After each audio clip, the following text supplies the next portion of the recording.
Más tenga la paciencia, sobra completa. Más tenga la paciencia, sobra completa. Para que seáis perfectos y cabales. Leamos el primer versículo. Santiago, siervo de Dios y del Señor Jesucristo, a las 12 tribus de la dispersión, saludos.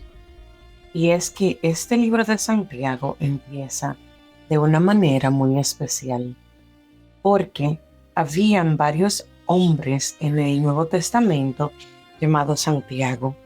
Vamos a empezar en cómo era el nombre de Santiago en otros idiomas. Jacob en hebreo, Jacobos en griego, Jacques en francés, Lago en italiano, Diego es el nombre en español y James es el nombre en inglés. Habían otros hombres con ese nombre porque parece que era un nombre muy común en los tiempos de Jesús. Santiago, el hijo de Zebedeo, Santiago o Jacobo, hijo de Alfeo, Santiago, hijo de María, hermano de Jesús, a quien se le atribuye la autoría de Santiago. Entonces, este libro empieza con Santiago, siervo de Dios y del Señor Jesucristo. Es una manera maravillosa de presentarse, porque siervo viene de la palabra griega doulos, lo que quiere decir siervo. Es una persona que está en constante servidumbre al Señor. Y es que no se presenta como hermano de Jesús, se presenta como siervo de Dios. Y cuando dice Señor, viene de la palabra kurios, que está traducida del griego, que significa que Santiago consideraba a Jesús como Dios, como su Señor y Salvador. Se dice que este Santiago del libro de Santiago fue un líder de la iglesia de Jerusalén y era más conocido como Santiago el Justo. Se dice que oraba de rodillas y tenía tantos callos en las rodillas que parecían como la piel gruesa de un camello. Vivía una vida de oración en obediencia y fe. Es por eso que es tan importante la introducción, porque él se introduce como siervo de Dios y del Señor Jesucristo. Y es que esto nos da desde su primer verso un ejemplo muy claro de cómo debemos de vivir. Santiago les escribe a las 12 tribus de la dispersión, y es que las 12 tribus eran una manera de referirse al pueblo judío. Y la dispersión lo que quiere decir era que en este tiempo el pueblo judío estaba por el mundo, estaban aquellos cristianos pasando por persecución y estaban en tiempos difíciles. Entonces, con este primer verso, preguntémonos, ¿eres tú siervo o sierva de Dios? ¿Quién es tu Dios? Dale hoy tu vida a Dios y di, ya no vivo yo, sino mas vive Cristo en mí.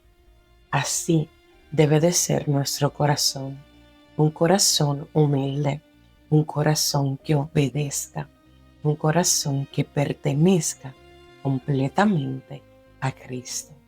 Versículo 2 dice, hermanos míos, tengan por sumo gozo cuando se encuentren en diversas pruebas, sabiendo que la prueba de su fe produce paciencia.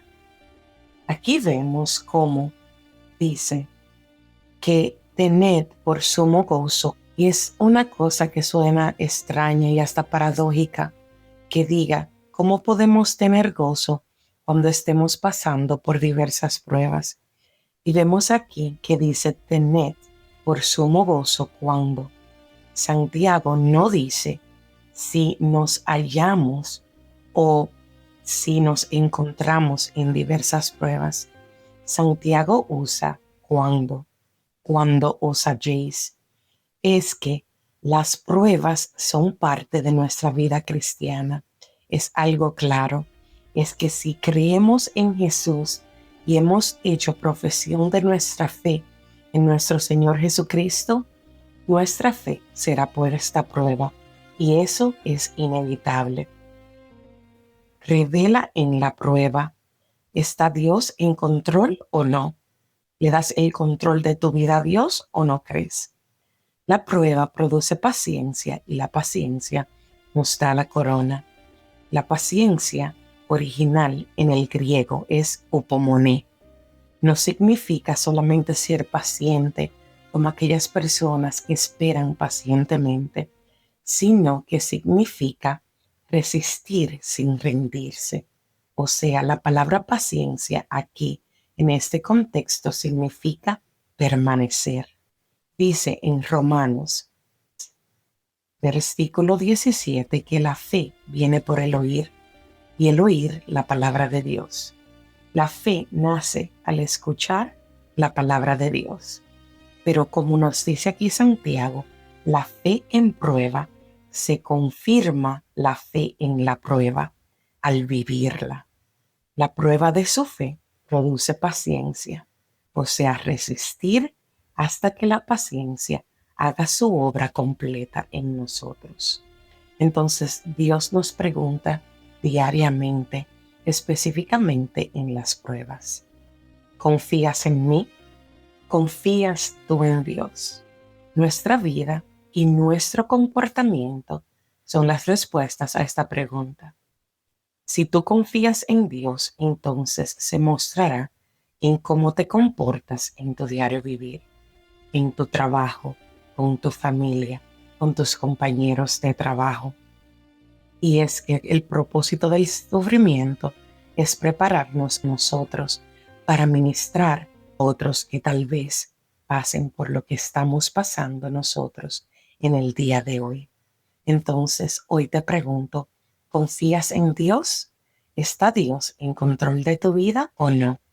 ¿Crees o no crees? Pero que la paciencia tenga su obra completa, para que sean completos y cabales, no quedando atrás en nada. Es que debemos aprender a someternos a Dios en obediencia total. Si verdaderamente queremos glorificar a Dios, debemos de aprender a obedecer a Dios totalmente, rendirnos completamente a nuestro Señor. Y el Salmo 103 nos ayuda a entender un poquito más a Santiago 1:4, donde dice: alma mía, bendice alma mía a Jehová, y bendiga todo mi ser su santo nombre. Bendice alma mía a Jehová, y no olvides ninguno de sus beneficios. Y es que todo lo que Dios hace y puede hacer en nuestras vidas está en este Salmo 103. Entonces, como dice Santiago en el capítulo 1, versículo 4, dice: pero que la paciencia tenga su obra completa en nosotros. Y dice: para que sean completos y cabales, no quedando atrás en nada, o que no nos falte nada. Y verdaderamente es que lo que Dios es capaz de hacer, nos los dice en este Salmo 103, donde dice: Él perdona mis pecados, Él sana todas mis dolencias, rescata del hoyo mi vida. Él es quien corona de favores y misericordia. Él es el que sacia de bien mi boca, a modo de que rejuvenezcas como el águila. Y es que, mi amado hermano, verdaderamente es que la meta es madurar en la fe, para que no necesitemos más aquello que a través de la prueba ha sido removida o nos ha sido dado. Como por ejemplo, si nos ha sido removido un ser querido, o si se nos ha dado una enfermedad. Para probar nuestra fe es que no nos gusta, nos duele y nos hace sufrir, pero la meta es la madurez espiritual que podamos tener a través de esta prueba. Y es que la prueba nos ayuda a mantenernos firmes, con fe viva en la prueba. Debemos de permitir que la paciencia tenga su obra completa en nosotros, que la paciencia es aquella que nos hace resistir, que nos hace permanecer, es esa paciencia que es un fruto o una marca de aquellos que somos de Cristo. Es aquello que nos hace diferentes. Es esa paciencia que nos hace obedientes a Dios para que no nos falte cosa alguna. Y es que, mis amados hermanos, lo único que verdaderamente necesitamos es a Dios. Y Él ya está con nosotros.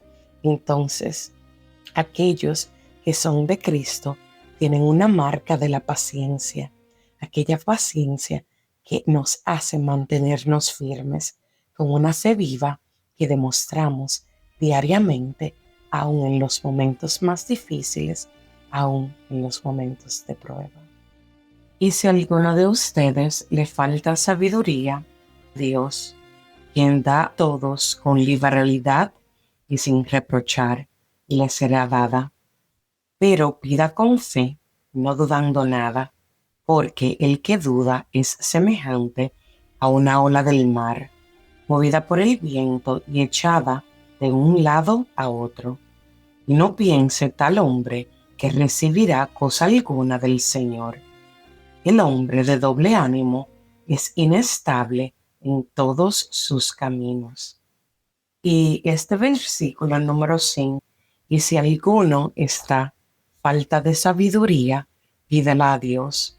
Entonces vemos aquí que Santiago no dice si necesitas dinero, o si te faltan fuerzas, o si te falta salud. Santiago está diciendo que si te falta sabiduría, pídesela a Dios. Porque lo que pasa es que muchas veces no necesitamos que el Señor nos remueva el problema, y muchas veces el Señor no lo va a hacer. Lo que necesitamos es sabiduría divina para nosotros poder saber cómo manejar o cómo enfrentar la prueba o la situación por la que estamos pasando. Dice, si te falta sabiduría, pídela a Dios. Y dice, pídela a Dios. La debemos de pedir a Dios y no al mundo, porque muchas veces Dios es nuestro último recurso, la última persona a la que buscamos.